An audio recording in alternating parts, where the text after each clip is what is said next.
Ayun, isang magandang madaling araw sa inyo mga katropa. Nandito naman po tayo sa harapan ng munisipyo. Kasalukuyang mga katropa, maraming mga kababayan natin dito.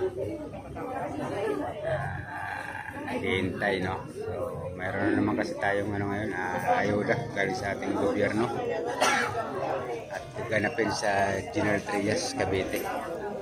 Kaya bali dito ang meet up natin ngayon mga tropa sa munisipyo ng ating Naik, Barangay Naik, no? So, hinihintay na natin yung bus.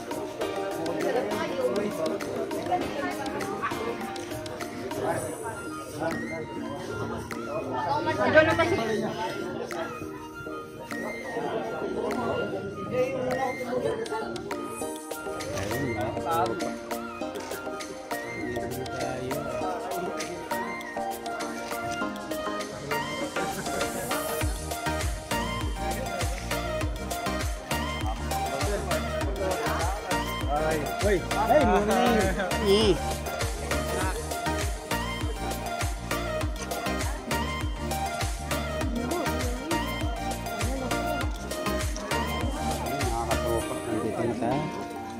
Nakapasok na tayo. Yun.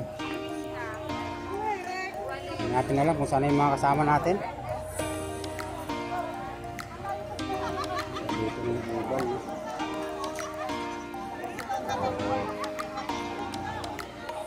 Mga tent naman pala. Hindi pa pwede walang tent dito kawa ng umulan.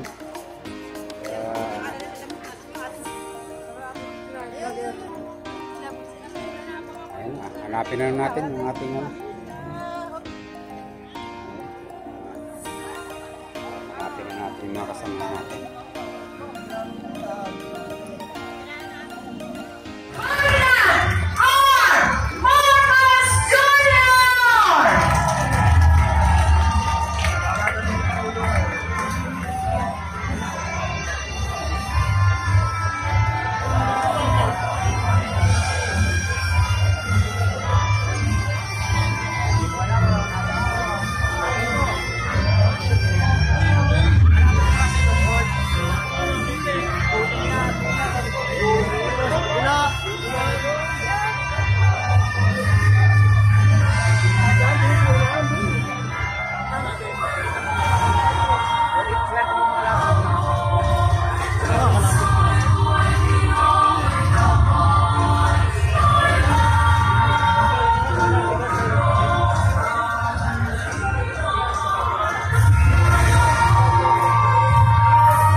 The identities if I finger above, sir.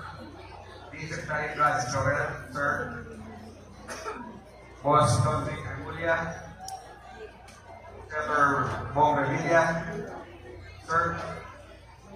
Senator Francis Tolentino, Vice Governor Amina Tolentino, Kong Dono Revilla, Kong Lani Revilla, Kong Brian Revilla, Kong Aniara Tolentino, Kong Ping Remulla, Kong Ingi Advíncula, at siyempre ang ating mahal na kapatid, Kong Moni Perez.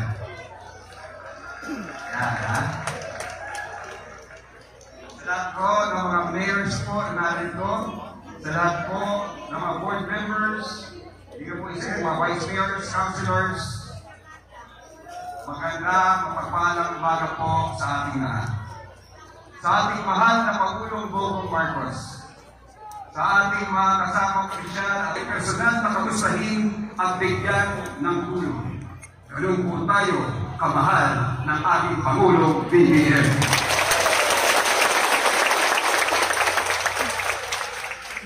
Gayun din po ang ating pasalamat sa ating provincial government, sa panguna ni Governor John Vic Remulla, at sa lahat ng ating mga lokal na pamahalaan sa kanilang mga naging tugon upang malagpasan ang pagsubok na ito.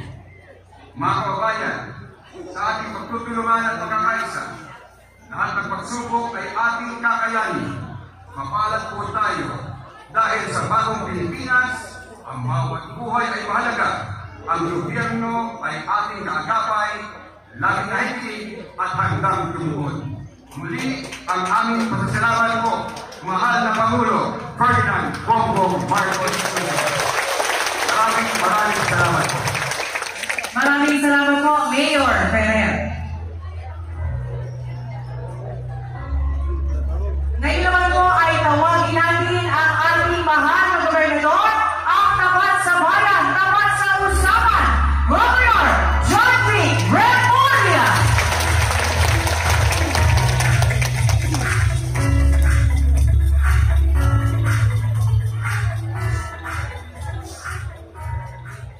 Sa ating mahal na Pangulong Ferdinand Bongbong Marcos Jr., palapakan natin siya. Lahat ng mga kasama ko na naglilingkod sa ating kalurihan, sa lahat ng aking kababayan, isa-isa ka natin tawagin. Nasaan naman ang Bacoor? Nakasan nyo! Pagpahira segundo, mahina bigay. Nasaan ang mga nagkakawit? Yun! Kinakain na kayo! Nasaan ang mga taga-tumireta? Mga taga-tumireta, isang kainan dyan! Yan! Pausay kayo nyo! May tagtagdasahin mamaya. Nasaan ang mga taga-Rosario? Malayo lang kayo pero malakasan. Nasaan mga taga-Tansa? Kayo pinakaswerte sa lahat. Isa lang kayo dyan. Saan ba taga-Naik? Kapakaya ba kayo? Nasaan ba taga-Tanale? Saan ba kayo dyan? At mga taga-Maragondon? Layo. Nasa lang siya.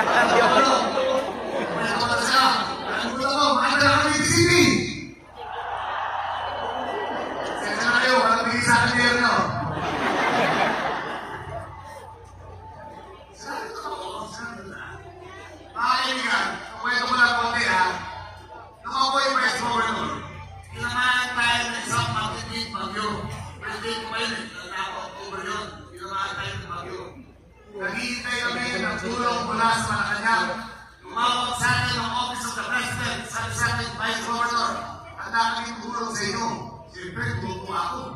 Sabi ko, ano po ho itutulong nyo? Sabi, bukas na bukas, magpapagda kami ng isang daang kabang bigas. Sabi ko, ano po ano? Tanong mo yung tao mo naman, isang daang kabang bigas? Pero nakikita naman sa ating Pangulo, noong 1 Oktubre, pinamahan tayo ng isang matinding bagyo.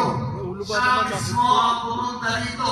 Lahat ng riverside, lahat ng mga development, inaayos kagad niya para sa mga bayan na yan. Lalong-lalo na Nobeleta, lalong-lalo na si Andreas. Imuna na yan. Ito, dumating ang pagkakataon na nagkaroon tayo ng oil spill. Sabi po, ni Kong Babon ay nasa Payos noon. Dumating po noon, July 24. Lumubog ang pagbarko, July 25. July 27, nandito na ako. July 28, pinatawag agad ako ng Pangulo. At doon at doon din, ang binigay niya sa 5 distrito tinamaan ay 250 million na agad-diretso sa mga makikisa. Sa kayo namin ang Pangulo, sa patawag at sa nagbibigay, diretso lahat sa inyo, diretso para sa inyo yan.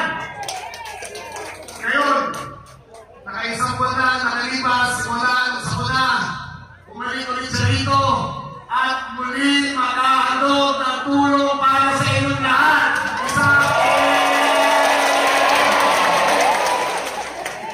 Lahat kayo, nandito kayo, wala sa inyo, uuwing luhaan. Lahat kayo, magkakaroon ng tulong. Wala pa natin sa kayo. Ang Pangulo natin. Ito na lang ang pag-asa natin. Magkakaroon ng lokal, magkakaroon ng nasyonal, tayo na ang pinakapalad na mahal tayo ng ating Pangulo. Pinapakaroon natin, President Bongbong Marcos. Mr. President, maraming salamat sa inyo lahat. Sa lahat ng tulong nyo, mahal na Cavite, mabuhay po kayo, mabuhay ang Pilipinas. Maraming salamat po. Maraming salamat po, Governor Remulla. Sa puntong ito ay nanayahan po natin si Agriculture Secretary Francisco Q. Laurel Jr. upang ipakilala ang ating panakuping banda.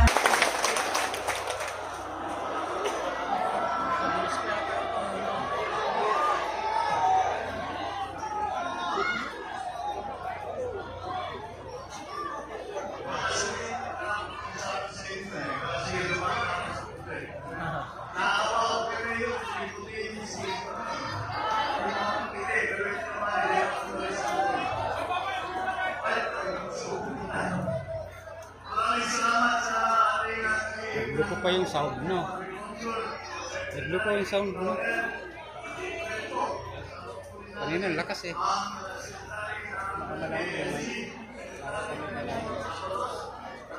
Eh, kaya ano kanina, nagluko eh. Kaya...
beneficiaryo ng mga artista at ang aming mga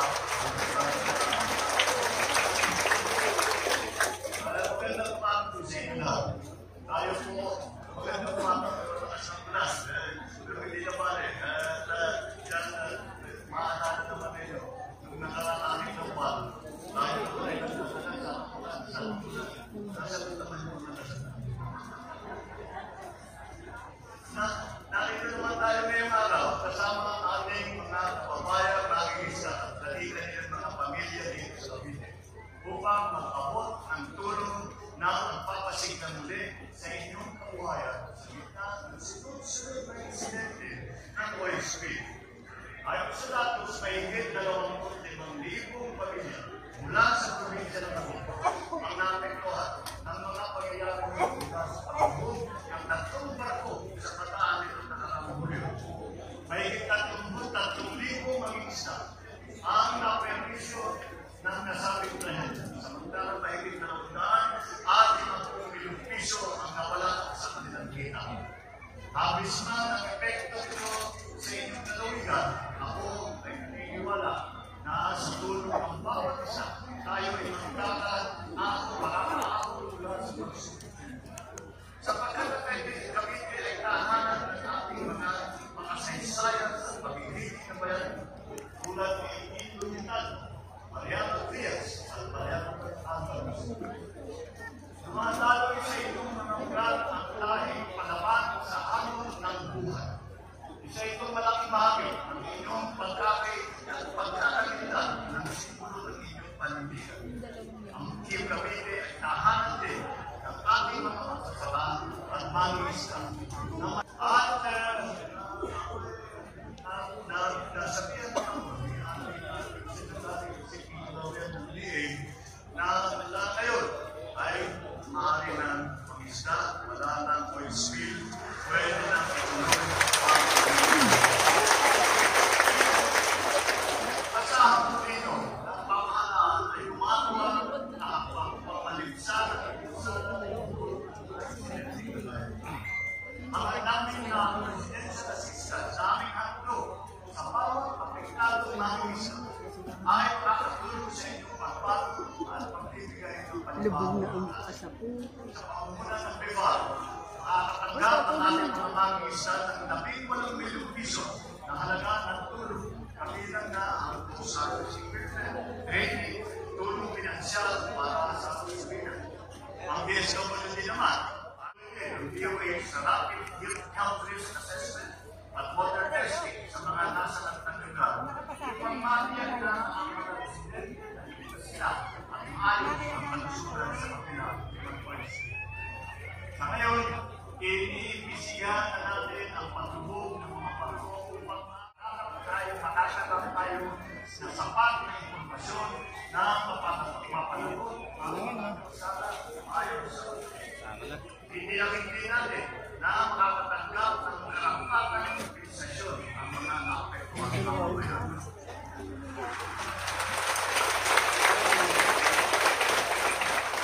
Masaya po yung pinabalita na matutupay na natin ang pigilan ang pagtatay ng langis sa mga barko ito, partikular Terranova, na hindi na ito makapisala sa ating lantasan. Nasimulan na rin ang ating operasyon para sa tuluyang pag-recover ng langis mula sa nasabing barko at inaasahan matapos natin ito sa lalong madaling panahon. Ang estimate na ating Coast Guard kasama yung mga Salvor ay sa kanilang pananaw, sa kanilang pagkakula ay 2 linggo na yan ang tatagal ng pagkasiksik ng langis doon sa barko. Noong isang din, noong 4 days ago, siguro mga 10 days na lang nila, makatapos ng 10 araw, ay masasabi natin na isip-sip na yan ng langis, pwede nang subukan na i-recover yung barko na yan. Pero manupagin nila ulit at lalagay nila sa panugang. Meron pong natin ang langis sa ating ulit. Kaya maging naging maayos naman ang ating pagsagot at pagtulong sa krisis. At marami namang tumulong sa atin, hindi lang ang ating husga, hindi lamang ang ating OSP, ang ating leader, kundi rin po ang mga international. Meron mga organisasyon po yan, mga NGO, na kapag may OSP, ay lalapit ang tulong sa tayong teknolohiya para yung mga gamit na parang kaya yun po ginawa natin. Kaya ang una namin ay na maging secure yung kwarto. Kaya ang yun ang ito. Kaya lahat ng mga tutulong, lahat ng mga sa nagis ay pinagyan natin kinapera. Yan ang una. Kaya tumulan bakit nagsisip. Yun nagsisip na tayo. Kaya ngayon, yun na lang. Mautuloy tayo sa araw na masabi natin. Maaari na naman isa. Patuloy naman ang ating patuloy at pag-aayos ng manhole at airport sa Jason Bradley na kapilang paghahanda para sa ating rebuilding operation. Ginagawa rin ang seawater cycling mula na sa Pato, Pero 1, kasabay ng pagtatakip sa kasabay ng pagbibigay namin ng tulong sa mga asahan din po na patuloy ang iyong pamahalaan sa paghahanap ng solusyon sa mga problema at tinulong ng pangyayari. At sisikap din kami na bigyan kayo ng panibagong lakas sa pagkasa ang matang pasay at lalong na ito. Matunan ang ating mga kailangan para sa nakakaraming Pilipino at mapalakas ng ekonomiya.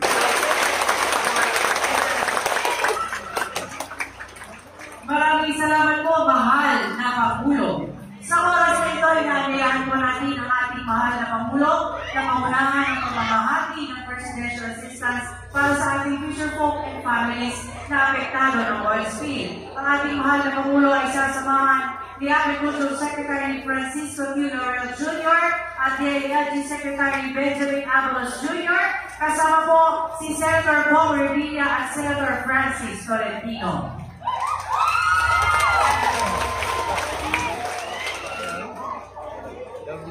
Kasama din po si para sa bayan ng Kawit, tinatawagan po natin si Mayor Angelo Aguinaldo na sumama sa ceremonial distribution ng presidential assistance sa mga beneficiary po na sina Leo Enayan,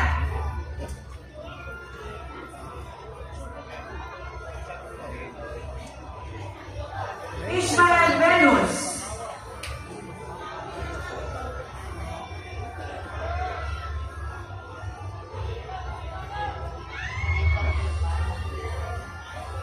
Robertson del Rosario,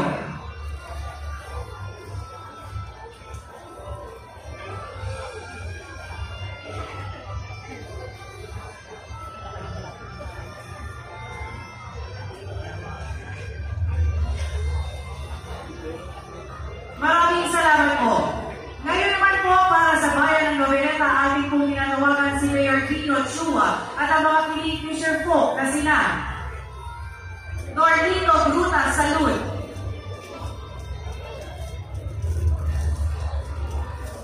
Joseph Oliva,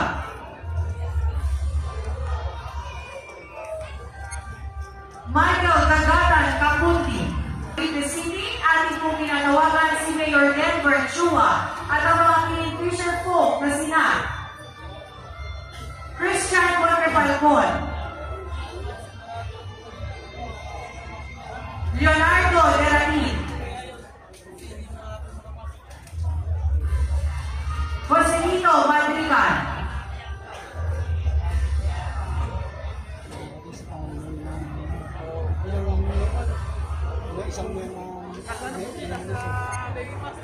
maraming salamat po. Presidente.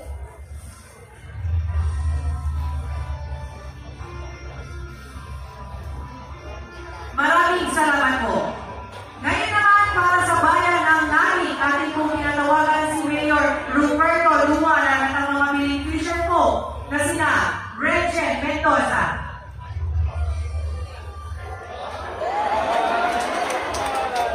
Darwin Mendoza, Ronald Ranzuela,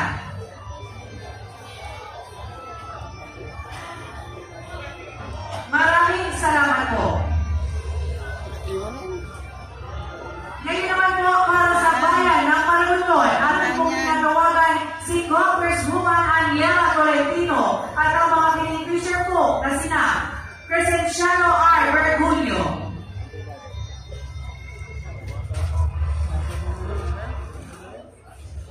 Arnie Alonso.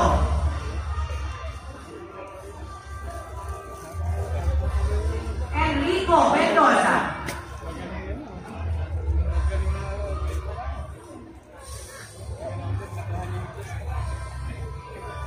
Maraming salamat po. Ngayon naman po mga sa bayan ng Ternate, ating pong nanawagan si Mayor Lamberto Bampao at ang mga beneficiary po na sina Alfredo Cruz,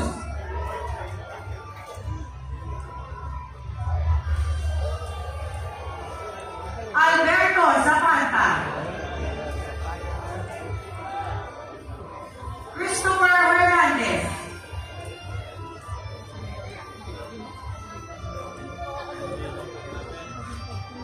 maraming salamat po. Sa mundong ito, inaanyayahan po natin si Governor John Vic Remulla upang tanggapin ang cheque na nagkakahalaga ng 161,510,000 na siyang ipapamahagi ng kanyang opisina mula sa Office of the President para sa lahat ng mga fisherfolk na apektado ng oil spill. Maraming salamat po, mahal na Pangulo, at congratulations po sa Provincial Government ng Cavite.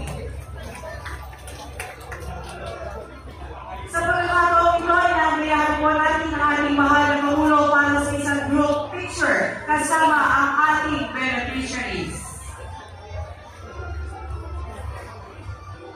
Hinihiling po natin. Ready at the count of 3. 1, 2, 3.